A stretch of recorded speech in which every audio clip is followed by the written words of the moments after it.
আসসালামু আলাইকুম। আজকে আমি আমাদের উত্তরবঙ্গের একটা জনপ্রিয় এই জিনিসের সঙ্গে পরিচয় করিয়ে দিব।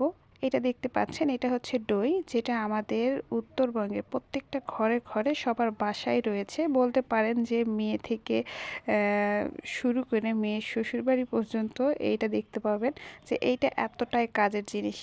আর এটা কিন্তু বানানো খুব সহজ কাজ নয়। এইটা বানাতে গেলে প্রথমে সংগ্রহ করতে হবে আপনাদের বাঁশঝাড় যদি থেকে থাকে, বাঁশঝাড় থেকে এরকম বাঁকা একটা মুড়া।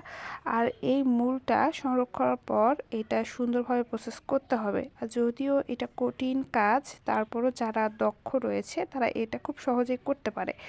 আর প্রথমে 1 ইঞ্চি পরিমাণ চারপাশে এভাবে কেটে কেটে সুন্দর করে করতে হবে।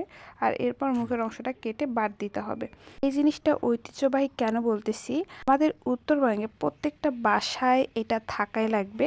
বলতে পারেন যে এটা ছাড়া চলাই যাবে না। যারা ভর্তা প্রেমী রয়েছেন, ভর্তা যারা পছন্দ করেন, এইটা ছাড়া একদমই চলবে না।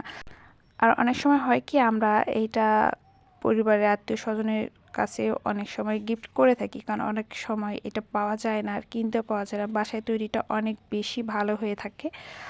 আর এটা দিয়ে ভর্তা করতে কেমন হয় সেটা আপনারা আমার যারা ভিডিও দেখেছেন ভর্তা, তারা খুব সহজেই চিনতে পারবেন আর বুঝতে পারবেন। আজকে এই পর্যন্তই, ধন্যবাদ সবাইকে।